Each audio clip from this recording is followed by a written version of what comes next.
आज की वीडियो की शुरुआत होती है और हम देखते हैं कि रात से सुबह हो चुकी और वो लड़की येयू के ऊपर सोई हुई है। और फिर येयू कहता है, लगता है तुम उठ गई हो। फिर वो लड़की खुद को देखने लगती है तो उसके कपड़े थोड़े फटे हुए होते हैं, जिसे वो देखकर वो लड़की चिल्लाने लगती है। फिर येयू कहता है, तुम्हें देखने से तो लग रहा था तुम बहुत अच्छी हो, पर ये नहीं मालूम था कि तुम इतनी ज़ोर से चिल्ला भी सकती हो।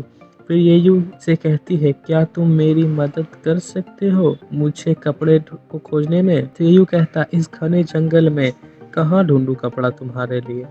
और जब वो लड़की येयू की तरफ देख रही होती है तो येयू कहता है, क्या तुम मेरे कपड़े को लेने के बारे में सोच रही हो? लड़की कहती, अगर तुम्हें ठीक लगे। तो येयू कहता, तुम सच में मेरे कपड़े को पहनना चाहती हो? तो फिर वो लड़की येयू से रिक्वेस्ट करती है। फिर ना चाहते हुए भी येयू कहता, मैं किसी लड़की को मना नहीं कर सकता जो मुझसे मदद मांग रही हो, और फिर अपने कपड़े लड़की को दे देता। फिर वो चेंज करने लगती और चेंज करने के बाद कहती है, मैंने कपड़े चेंज कर लिया।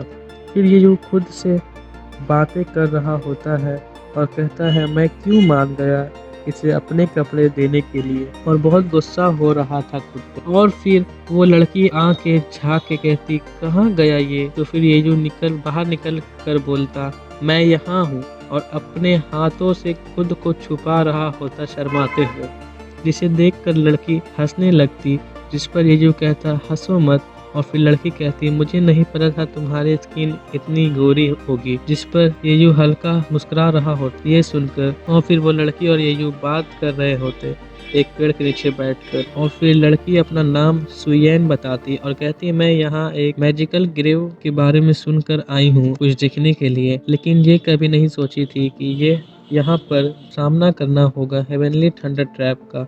फिर ये सोचता कि हेवनली थंडर मेरी वजह से तो नहीं ना आया, क्योंकि मैंने गोल्डन बुक एब्जॉर्ब कर लिया है। फिर सुयन कहती कि मैं आश्चर्य से यह सोच रही थी कि किसने ये ट्रैप को लगाया है। वो तो अच्छा है तुम्हें कुछ नहीं होता बिजली से, वरना आज मैं जिंदा भी नहीं होती। फिर ये सोचता, जरूर इसे कोई गलत फैमिली हुई है, और कहता है कि कोई बात नहीं, मैं I am the chosen one, मैं बहुत बड़ा जीनियस हूँ, इसलिए बिजली भी मेरा कुछ नहीं बिगाड़ सकती।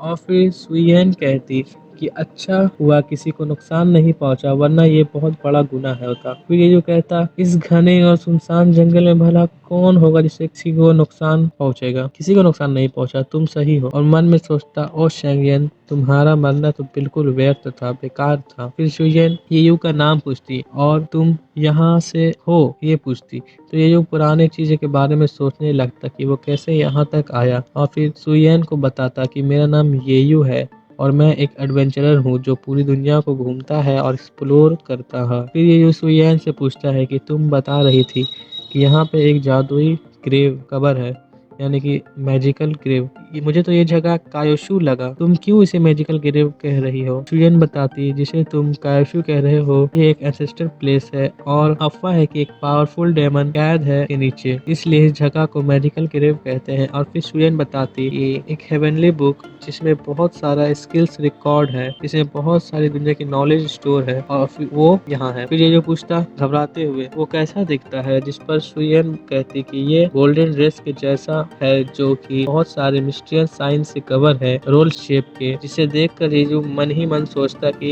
ये जरूर वही बुक होगा जो मेरे सर के अंदर घुसा है, और कहता मुझे चेक करना होगा आखिर इसके अंदर क्या है। और फिर सुयेन यह कहकर वहाँ से चला जाता कि मुझे माइनर इंजरीज लग रहा है, यानी मुझे थोड़ा आराम करना चाहिए ताकि मेरी अंदर की चोटें ठीक हो सके। और फिर सुयेन सोचती कि ये इसे क्या हुआ अचानक से, मुझे तो ये ठीक लग रहा था और ये मुझे थोड़ा नर्वस भी लग रहा, अजीब बात है ये। फिर ये हम येयू को देखते हैं जो प्रैक्टिस कर रहा होता और स्क्रोल के अंदर क्या है ये पता करने की कोशिश कर रहा होता है। फिर उसे एक फॉर्चून फॉर्मूला मिलता है जिसके अंदर उसे स्किल्स दिखते हैं, जिसमें डिकम्पोजिशन का तरीका दिखता। तो ये जो ट्राई करता है कि क्या होता है अगर मैं डिकम्पोज कर दूं होली स्पिरिट्स को। फिर सुयेन येयू को सोचते हुए आ जाती और देख कर कहती, तुम यहाँ पर प्रैक्टिस क्यों कर रहे हो? और कहती, देखने से लग रहा है तुम पहली बार ऑब्जर्व कर रहे हो होली स्पिरिट्स को सूल एकेडमी रियल्स में आने के बाद। और कहती, तुम सूल एकेडमी रियल में पहुंच गए, पर क्यों तुम अभी तक स्लो मेथड अभी तक यूज कर रहे हो होली स्पिरिट्स को ऑब्जर्व करने के लिए?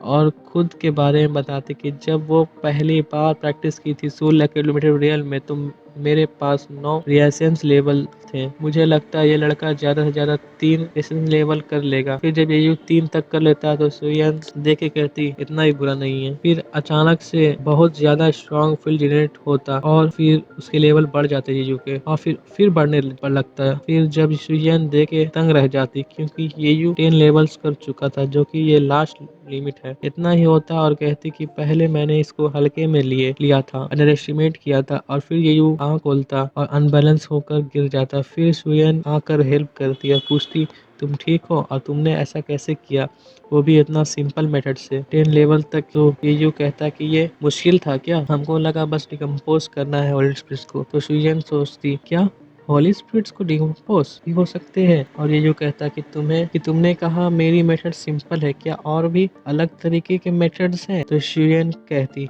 हाँ है, क्या तुम नहीं जानते। येयू कहता कि उतना नहीं जानता है। शुयन पूछती क्या तुम जानते हो प्रैक्टिस फिल्म के बारे में। तो येयू ना कहता। फिर शुयन कहती कि तुम्हें पता भी नहीं है तुम्हें क्या प्रैक्टिस करना है, कैसे करना चाहिए। और यहीं पे हमारी आज की वीडियो खत्म होती है। और ऐसे ही वीडियोस को देखने के लिए सपोर्ट करें, सब्सक्राइब करें, लाइक करें, कमेंट करें, शेयर करें।